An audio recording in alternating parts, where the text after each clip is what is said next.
Welcome back to Houston Live. Houston's dining scene has a brand new addition, and it comes from a familiar face. If the names Reef, Stella Sola, or El Real ring a bell, then you know Chef Bryan Caswell. Yeah, the James Beard finalist behind some of the city's most beloved restaurants is back with something called Latuli. It's a coastal-inspired neighborhood restaurant rooted in family art, a lifetime of really tradition. Tomorrow you're going to be featured on Eat Like a Local, and we're so glad you're back. And I know Houston is glad you're back. Catch us up. What have you been up to? Because you did take a little bit of a break. Yeah, so, you know, I had some life changes and kind of took a step back, closed everything.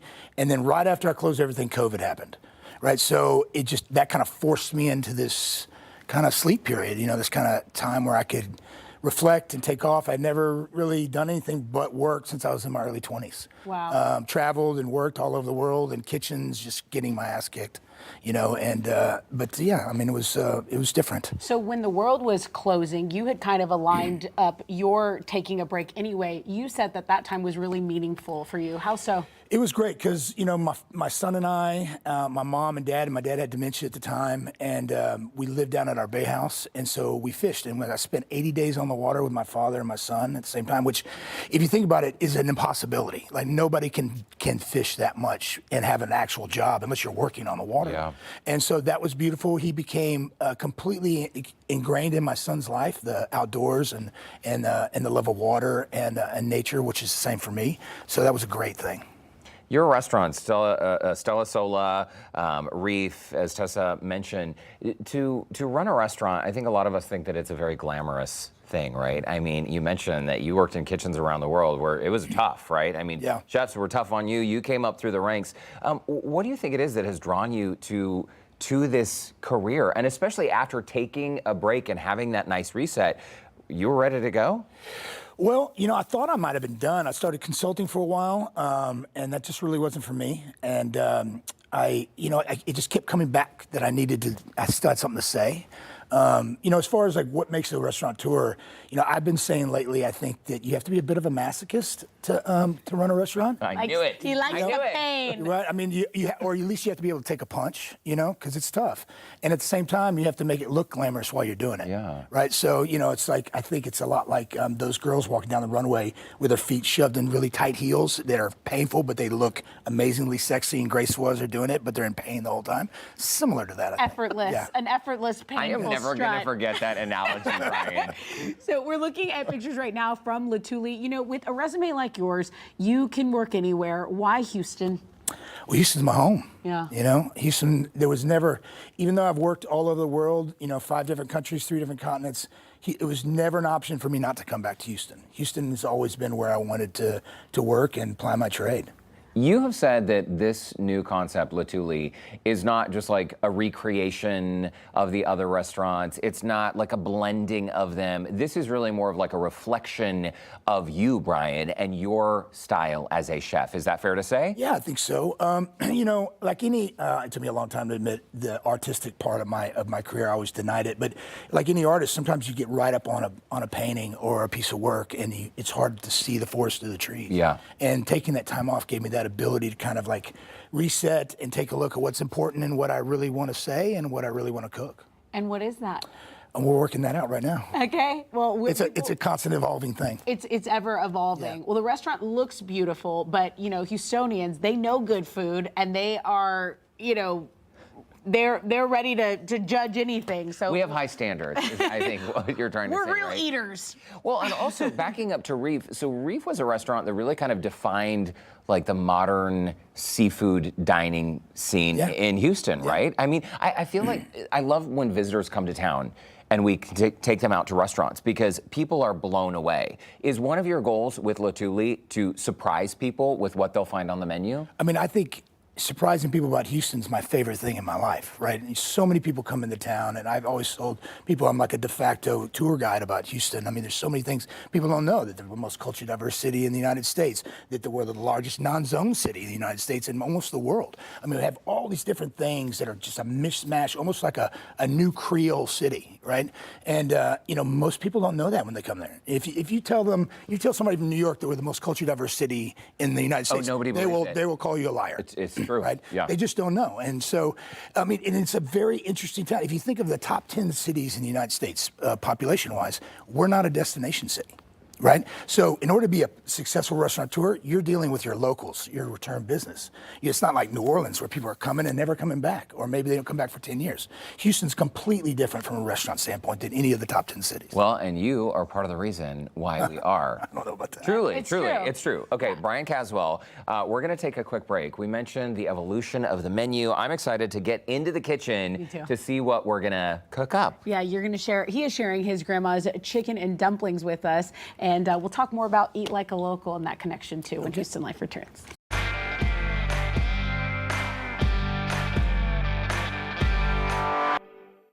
Now I need you to talk to me So about that's this. the puffy tacos, so definitely a San Antonio thing. But what it's supposed to do is kind of give you a crispy and chewy taco at the same time. And then inside is some Texas rock shrimp, a little bit of salsa cruda, some queso fresco, and some carrot and arbol hot sauce. And you just don't see a lot of this.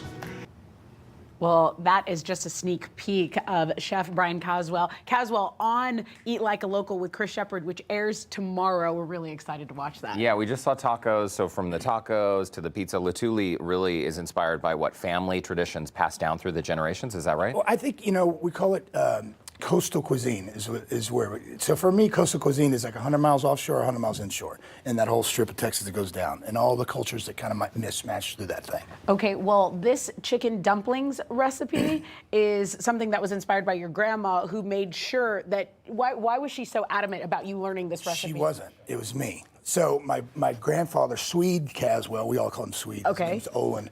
He passed when I was in 8th grade. And so, when you're young, you realize mortality and what it is. Yeah. And one of the things that came straight to mind, it's like, who's going to cook the stuff my grandmother cooks me when she's gone? Because my mom didn't know how to do it. My aunts and uncles didn't know how to do it. So I made it my mission to learn everything that she did. That's such a good point, too, because I think a lot of us take for granted these recipes. We need to preserve them and ensure that we know how to make them. This finished product is beautiful. This is the first thing I ever wanted to learn how to cook, was this dish right Well, I'm I sure see. Grandma would be proud, huh? Yeah. Absolutely. Well, she'd probably tell me it wasn't right. Okay, so it says here, speaking of grandma, that you, Bryan, from the ages of 14 to 18, you were immersed in that kitchen. You were handwriting recipes, you were canning, you were pickling, you were Wow. farming. You can build a chicken coop? I've built like 7 probably in my life. That's That incredible. sounds like a weird thing. It's not No, something I put on my that's- resume, but That Everyone is should know awesome. how to build a chicken coop. And everyone should know how to make these chicken and dumplings. So where do you begin? It looks like you've laid out a We'll lot start of with work the chicken. for us. So this chicken actually is really amazing piece of bird. It comes from a place called Greener Pastures Chicken, which is in right outside of A&M. A guy named Von Miller, who's one of the greatest linebackers of all time, Texas A&M grad. The Von Miller, yeah. Right, so this is his company. He was, believe it or not, he was a poultry science major at Texas A&M. So when he's like, what am I going to do with my money? He called Drew Brees. He's like, let's open a chicken company. So they revolutionized this chicken business. There's no hormones, no antibiotics. There's no seed oils. The chicken eats what it's supposed to, right? It eats bugs and grass and all that kind of stuff. So, Wow. I mean, it's really like an old school yard bird. Wow. So we're going to start with that right now. We're gonna put a little salt, cayenne on it right there. Salt and cayenne. We're leaving the skin on it. That's kind of the most important part. We'll come back to that. Okay. Right, we're gonna sear that off. Start it kind of slow, right? Because what we want to do is we want to render that skin, right? Okay. And because this is we're gonna do with the skin after it's over. Oh, wow. So we're gonna separate the skin from the chicken. Wow. Okay, and that's what that skin looks like. Right. When And you're we're done. gonna chop that up, and it's gonna end up looking like that, right? So then, let me see. I'm always having trouble with other people's cooking times. Well, You're doing great a studio because kitchen this is is a challenge. crazy. Yeah. We always say it's like camping here in studio. So then it comes out looking a little bit like that. Voila. Magic of TV. Right? Okay, beautiful. So in this pot right here is what you would call a velouté or light velouté. Velouté is one of the mother sauces. And it is a chicken stock, a flavored chicken stock that has a little bit of roux in it, a little bit of weight, right? So it thickens it up a little bit. And this roux is made with flour and bacon fat, right? So we're trying to put bacon in it without having bacon in it, right? So we're gonna warm that up, and in that we're gonna add. This is celery root. Celery root. Celery root. Interesting. And I'm sorry, forgive my ignorance, but that doesn't look at all like celery. Where do you get celery? Well, it's not the exact same plant. I think probably over time it's changed, you know, and they've kind of like selectively, you know, farmed it. But underneath the celery is a big round white root. Okay, could we find that at the grocery store? Oh, Just have some. I'm just curious. Yeah, I'm very curious about that. Oh, I'll take some. That's good. It has so Almost for like me, a potato. I love celery. I don't like the fibrous kind of stuff that gets caught in your teeth, all the kind of strings. It kind of Yeah, there's but this tastes like celery with Right, the consistency of a almost- potato. Yeah, exactly. So these are little baby carrots are going to go in here as well. Okay. As you're doing your thing, your son, who you spent all that time fishing with, he also takes part in the restaurant. Yeah, no, not on school nights. Okay. But yes, on Friday and Saturday nights and all throughout the summer, he's a busboy there. Okay, so Jennings is a busboy. Right, and my older daughter, she's 21 now, but when she was young, she would be a hostess as well. I love that it runs in the family. Awesome. Well, I mean, you know, the best thing in the world I ever did as a parent was make them work. That's All right, so give good. them instill with them like the idea of what work can give you, make you happy. You know. All right, this is the chicken that we've taken the chicken, taken the skin off, then we've dried the skin out, right? So it's nice and crispy like Okay. that. All right, see how it's crispy? Oh, wow. And then we've chopped. These are chicken thighs. We've chopped it up. So that's the tender part of it. Yeah. Okay. I'm gonna put that in there like that. Warm that up. So it almost looks like you're like a chicken soup, right? Well, it's definitely a chicken soup Yeah. of sorts. And so I've tried to put this in a restaurant for many years, and I haven't been successful because it's really something that you make and eat. Right, so you make the dumplings and drop them in there, and that's what thickens up the soup. Right, so in this one we make the dumplings separate, we thicken the soup in separate, so we can pick it up in a restaurant because you can't really pick it up that way in a restaurant. Okay, The old I school wouldn't way. know that. I wouldn't know that. And we are tight on time. Chef Okay, Caswell. We got All right, about so this 30 is seconds onion left. puree. This is where my grandmother would be like, "What are you doing?" And what does the onion puree do? It thickens it up and gives it kind of like a sweetness. Right, and these are the dumplings right here. Okay. Okay. Look at that. It looks beautiful. And while you put the finishing touches on there, we should point out your sister is also the head of the bakery, Yeah, essentially? she is. She's our pastry chef, Mary Charlotte. Fantastic. And she Beautiful. sent in that beautiful Yeah, king she cake made our over king there. cake. That is so nice.